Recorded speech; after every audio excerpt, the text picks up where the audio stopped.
Assalamualaikum warahmatullahi wabarakatuh. Anak-anak, bagaimana kabar kalian hari ini? Ibu harap kalian tetap berada dalam keadaan sehat. Perkenalkan, nama ibu adalah Ibu Putri Mita Nurfauziah. Pada video sebelumnya, ibu telah membahas materi mengenai persebaran flora dan fauna di Indonesia. Untuk video kali ini, ibu masih membahas mengenai flora dan fauna di Indonesia, yaitu ibu akan membahas mengenai konservasi flora dan fauna di Indonesia. Sebelumnya, ibu ingin bertanya, apakah kalian tahu apa itu konservasi? Anak-anak, konservasi adalah usaha yang dilakukan atau pelindungan untuk tetap melestarikan flora dan fauna serta pemeliharaan ekosistem bagi kehidupan mereka.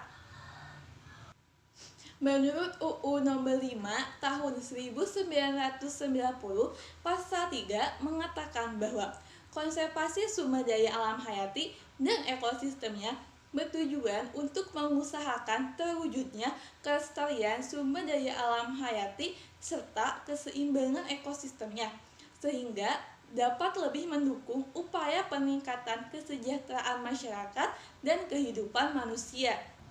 Sedangkan menurut Peraturan Pemerintah Republik Indonesia Nomor 28 Tahun 2011, konservasi dibagi ke dalam dua pengelolaan. Yang pertama ada kawasan suaka alam atau disingkat KSA, dan yang kedua ada kawasan pelestarian alam atau yang disingkat dengan KPA. Kawasan suaka alam adalah kawasan dengan ciri khas tertentu, baik daratan maupun perairan. Kawasan suaka alam ini terbagi ke dalam dua bagian. Yang pertama ada cagar alam, yaitu kawasan suaka alam yang keadaan alamnya memiliki kekhasan tumbuhan, satwa, dan ekosistem. Suatu kawasan ditetapkan sebagai cagar alam tentunya memiliki kriteria tertentu. Yang pertama, memiliki keragaman, baik tumbuhan maupun hewan. Yang kedua, memiliki kondisi alam, baik biota maupun fisiknya yang masih asli atau belum terganggu oleh manusia. Kawasan cagar alam juga dapat dimanfaatkan sebagai kegiatan penelitian, pengembangan ilmu pengetahuan, pendidikan, kegiatan pariwisata alam, dan kegiatan penunjang budidaya beragam flora dan fauna. Contoh dari cagar alam ini seperti Rafflesia, yang dimana tanaman Rafflesia ini merupakan tanaman yang dilindungi karena keberadaannya sangat diburu oleh para manusia. Yang kedua ada Suaka Marga Satwa, yaitu merupakan suaka alam yang ditetapkan sebagai pelindungan satwa tertentu dan habitatnya. Suatu kawasan dijadikan sebagai suaka marga satwa tentunya memiliki kriteria tertentu. Yang pertama, merupakan tempat hidup atau habitat dari perkembangbiakan jenis satwa. Yang kedua, merupakan habitat dari suatu jenis satwa langka dan satwa yang akan punah. Yang ketiga, memiliki tingkat keragaman dan populasi yang tinggi.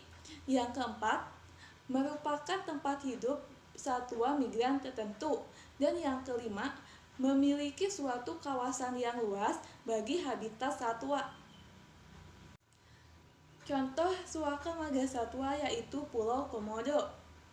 Seperti halnya yang kita ketahui, komodo ini merupakan salah satu hewan yang habitatnya itu hampir punah. Maka dari itu, komodo merupakan salah satu hewan yang sangat dilindungi. Nah, contoh lainnya yaitu badak bercula satu yang berada di ujung kulon. Badak bercula satu merupakan salah satu satwa yang sangat dilindungi karena keberadaan habitat ini sangat punah. Selain itu juga banyak sekali manusia yang ingin memburu cula dari badak ini. Selanjutnya kita akan membahas mengenai kawasan pelestarian alam. Kawasan pelestarian alam merupakan salah satu kawasan dengan ciri khas tertentu dan mempunyai fungsi pelindungan bagi sistem penyangga kehidupan. Selain itu juga memiliki pengawetan keanekaragaman jenis tumbuhan dan satwa, serta pemanfaatan secara lestari bagi sumber daya alam hayati dan ekosistemnya. Kawasan pelestarian alam ini dibagi ke dalam 3 bagian. Yang pertama ada Taman Nasional. Taman Nasional menurut Undang-Undang Nomor 5 Tahun 1990 tentang Konservasi Sumber Daya Alam Hayati dan Ekosistemnya, Taman Nasional merupakan kawasan pelestarian alam yang memiliki ekosistem asli, dikelola dengan sistem zonasi, serta dapat dimanfaatkan untuk tujuan penelitian, budaya, pendidikan, pariwisata, dan rekreasi. Taman Nasional tentunya memiliki kriteria tersendiri. Yang pertama, memiliki kawasan yang cukup luas untuk menjamin keberlangsungan ekosistem. Yang kedua, memiliki sesuatu yang khas dan bersifat unik. Dan yang ketiga, dapat dikembangkan untuk tujuan lain dalam kehidupan sehari-hari. Selain itu, ada pun manfaat yang dapat dirasakan dengan adanya Taman Nasional. Yang pertama, merupakan kawasan yang memiliki nilai ekonomis. Yang kedua, dapat menjaga keseimbangan kehidupan baik biotik maupun abiotik, baik yang berada di darat maupun di perairan. Yang ketiga, memiliki nuansa keindahan sebagai objek wisata alam. Yang keempat, merupakan objek sebagai pengembangan ilmu pengetahuan, pendidikan, dan penelitian. Dan yang kelima, keragaman sumber daya alam kawasan konservasi baik di darat maupun perairan. Contoh dari Taman Nasional ini seperti Taman Nasional Wakatobi yang berada di Sulawesi Tenggara, serta Taman Nasional Loren yang berada di bagian tengah selatan Papua. Yang kedua ada Taman Hutan Raya, yaitu kawasan pelestarian alam untuk tujuan koleksi tumbuhan atau satwa, baik yang alami maupun bukan alami, baik jenis yang asli maupun bukan asli. Yang pertama, merupakan kawasan dengan ciri khas alami atau buatan.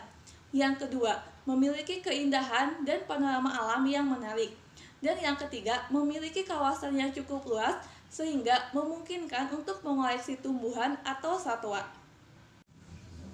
Sebagai contoh yaitu Taman Hutan Raya Ngurah Rai yang berada di Bali.